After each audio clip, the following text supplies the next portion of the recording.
Los atisbos crepusculares se desvanecían sobre la bahía cuando Esteban Lizardi arribó a Dog Beach.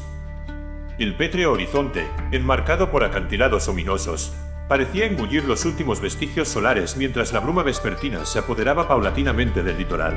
Aquel pueblecito costero, otrora próspero enclave de pescadores, yacía ahora sumido en una desolación casi espectral, como si el mismo tiempo hubiera decidido sortearlo en su inexorable avance. La misiva que lo había conducido hasta aquel páramo olvidado reposaba en el bolsillo interior de su gabán. La caligrafía trémula de Sebastián Olmedo, su antiguo condiscípulo de la Facultad de Historia, denotaba una urgencia inusitada, casi febril. «He descubierto algo que desafía toda lógica cartesiana», rezaba el mensaje. «Algo que subyace bajo las crónicas oficiales del gran maremoto. Ven presto, pues temo que mi cordura se diluye con cada nueva revelación». El hospedaje que le habían recomendado, una vetusta edificación victoriana de 3 plantas, se erguía sobre un promontorio, como un centinela vigilante del mar embravecido. La casera, una mujer enjuta de mirada lacónica, apenas murmuró unas palabras al entregarle la llave de su aposento. «El señor Olmedo ocupaba la habitación contigua a la suya», dijo con voz atona. «Sus pertenencias continúan allí, tal como las dejó antes de desaparecer». La estancia asignada a Esteban era austera pero confortable. Una cama de roble macizo, un escritorio junto al ventanal y una pequeña chimenea constituían todo el mobiliario. Desde la ventana podía observarse, más allá de los farallones, la inmensidad oceánica, ahora transmutada en un manto oscuro que se fundía con el firmamento. Tras dejar su exiguo equipaje, Esteban no pudo resistir la tentación de examinar la habitación de Sebastián. La cerradura cedió fácilmente ante la llave que, sin mediar palabra, le había proporcionado la casera. Un hedor acre, reminiscente de algas putrefactas, lo recibió nada más franquear el umbral. La estancia parecía haber sido escenario de una pugna frenética. Papeles, libros y mapas náuticos se hallaban diseminados por doquier. Sobre el escritorio, un daguerrotipo mostraba a un grupo de pescadores junto a lo que parecía ser un extraño monolito semisumergido. Entre el caos documental, Esteban halló el diario de su amigo. Las anotaciones iniciales relataban su investigación sobre el gran maremoto de 1755, aquel cataclismo que había diezmado no solo Lisboa, sino también numerosos enclaves costeros del Atlántico. Sin embargo, a medida que avanzaban las páginas, la prosa de Sebastián devenía progresivamente errática, plagada de divagaciones sobre los vigilantes abisales y el cántico ancestral que emerge de las profundidades. La última entrada, fechada apenas 10 días atrás, resultaba particularmente inquietante. Asterisco, he vislumbrado la verdad que subyace bajo el mito. No fue meramente un seísmo lo que provocó la devastación. Fueron ellos, los prístinos moradores del océano, quienes ascendieron brevemente de su letargo. Los pescadores lo saben, sus ancestros pactaron con las entidades de las profundidades hace siglos. El monolito no es sino un portal. Y ahora puedo escucharlos, llamándome desde el abismo. Su cántico es hermoso y terrible a la vez. Mañana descenderé a la gruta bajo los acantilados durante el equinoccio. Allí, donde el velo entre dimensiones se adelgaza, tal vez pueda contemplar su verdadera forma, asterisco. Un escalofrío recorrió la médula de Esteban. Conocía lo suficiente a Sebastián para saber que, pese a su imaginación desbordante, jamás había sido propenso a las fantasías delirantes. Algo había perturbado profundamente la psique de su amigo. Esa noche, el sueño de Esteban fue turbado por pesadillas en las que se veía a sí mismo descendiendo por interminables escaleras espirales talladas en roca viva, mientras un coro de voces inhumanas entonaba cánticos en una lengua desconocida, prerrogativa de civilizaciones extintas milenios atrás. La mañana siguiente amaneció inusualmente diáfana, como si la bruma perpetua hubiera decidido conceder una tregua momentánea. Esteban aprovechó para recorrer el pueblo, interrogando discretamente a los lugareños sobre Sebastián. Las respuestas, cuando las obtenía, eran evasivas y reticentes. Solo un anciano pescador, de nombre Ezequiel, accedió a hablar con mayor franqueza. Su amigo se obsesionó con las leyendas antiguas, murmuró mientras reparaba sus redes en el muelle desierto. Con los moradores del abismo. Con los que vinieron antes que nosotros y que, según dicen, regresarán algún día. No debió adentrarse en las grutas durante la marea baja. Hay lugares que no están concebidos para ser hollados por pies humanos. Esteban le mostró el daguerrotipo hallado entre las pertenencias de Sebastián. ¿Este monolito? ¿Dónde se encuentra? El semblante del anciano se transmutó en una máscara de terror. La aguja de Neptuno, susurró con voz trémula. Emerge solo durante las mareas más bajas, cerca de la cara septentrional. Los antiguos lo erigieron como señal para ellos. Le aconsejo que no se aproxime, forastero.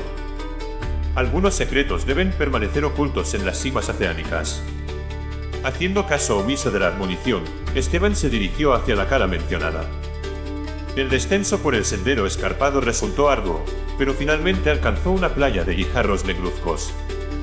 La marea comenzaba a retroceder, revelando paulatinamente formaciones rocosas de apariencia antinatural, como si hubieran sido esculpidas con una geometría ajena a los cánones terrestres. Y entonces lo vislumbró, emergiendo de las aguas como un dedo pétreo que señalaba acusadoramente al cielo. Se erguía la aguja de Neptuno. No era meramente un monolito, era una estructura compuesta por bloques ciclópeos perfectamente ensamblados, cubiertos de glifos y bajorrelieves que representaban seres con anatomías imposibles, aberrantes. Mientras se aproximaba al monumento, Esteban percibió un cambio sutil en la atmósfera. El fragor de las olas parecía haberse atenuado, como si el océano mismo contuviera la respiración. Las gaviotas, omnipresentes en cualquier enclave costero, brillaban por su ausencia. Un silencio sepulcral, casi tangible, envolvía la cala. Al alcanzar la base del monolito, Esteban descubrió una abertura, un pasadizo que descendía hacia las entrañas de la tierra. Junto a la entrada yacía una linterna, probablemente abandonada por Sebastián. Tras encenderla, se adentró en el túnel, impelido por una curiosidad que sobrepujaba a su instinto de autopreservación. El descenso parecía interminable. Las paredes del túnel estaban ornamentadas con frescos que narraban una historia primigenia. Seres colosales emergiendo del océano, recibiendo ofrendas de humanos prosternados. En algunos paneles, dichas entidades aparecían desencadenando cataclismos, haciendo que las aguas embulliesen ciudades enteras. Finalmente, el pasadizo desembocó en una caverna de proporciones ciclópeas. El techo, tan elevado que la luz de la linterna no alcanzaba a iluminarlo, parecía sostenido por columnas de basalto. En el centro de la gruta se abría un estanque de aguas negras como la obsidiana, tan quietas que semejaban un espejo pulido. Sobre una plataforma junto al estanque, Esteban halló los efectos personales de Sebastián, su cuaderno de notas, su reloj de bolsillo, detenido a la medianoche exacta, y sus zapatos perfectamente alineados, como si se hubiera despojado de ellos antes de que... Las últimas anotaciones en el cuaderno resultaban casi indescifrables, escritas con una caligrafía frenética. Asterisco, los he visto. Son magníficos en su terrible esplendor. El agua no es barrera sino portal. Ellos me han elegido como emisario. Debo despojarme de mi forma terrenal para renacer.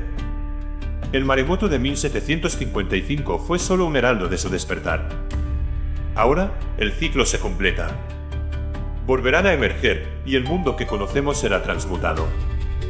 Siento el llamado. Debo sumergirme, asterisco. Un sonido sibilante interrumpió la lectura de Esteban. Provenía del estanque, cuya superficie ya no estaba inmóvil. Pequeñas ondas concéntricas se formaban, como si algo estuviera ascendiendo desde las profundidades. De pronto, el agua comenzó a emitir un fulgor fosforescente, iluminando la caverna con una luz verdosa, espectral.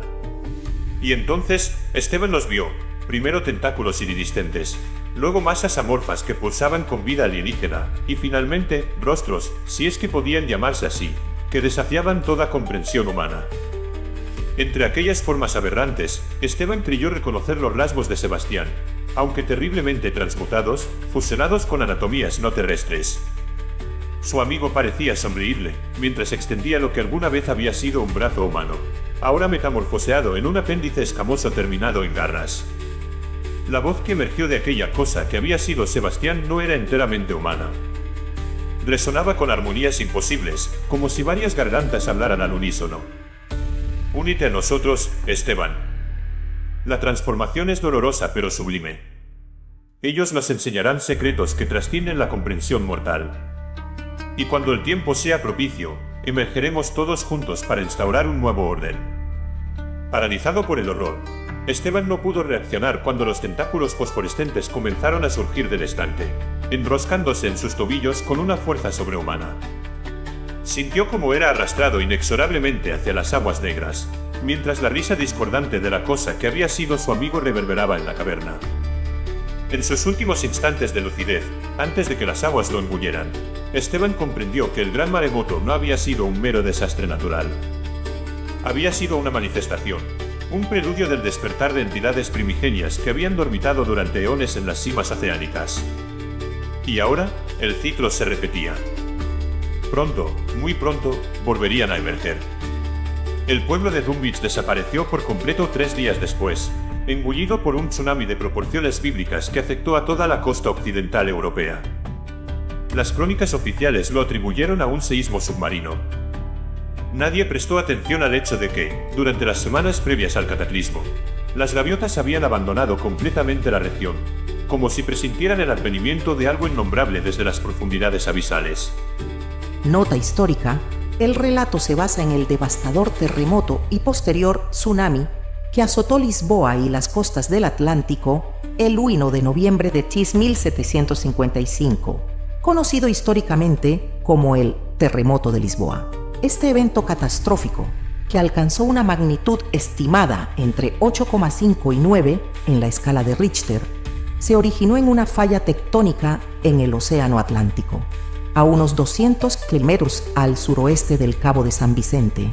El seísmo provocó 3 grandes olas de tsunami que arrasaron las costas de Portugal, España y el norte de África, llegando incluso a sentirse sus efectos en lugares tan distantes como Finlandia y el Caribe. Solo en Lisboa perecieron entre 30.000 y 40.000 personas, aproximadamente un cuarto de la población de la ciudad en aquel entonces. El terremoto ocurrió en la festividad católica de Todos los Santos, cuando muchas iglesias estaban abarrotadas, lo que aumentó significativamente el número de víctimas. Este cataclismo tuvo profundas repercusiones no solo geográficas, sino también filosóficas y teológicas, pues cuestionó las ideas de la Ilustración sobre un mundo ordenado y benevolente. Voltaire utilizó esta tragedia en su obra Cándido para criticar el optimismo filosófico de Leibniz. El primer ministro portugués, el Marqués de Pombal, implementó medidas revolucionarias para la reconstrucción de Lisboa, creando edificios antisísmicos y estableciendo los primeros protocolos modernos para la gestión de catástrofes.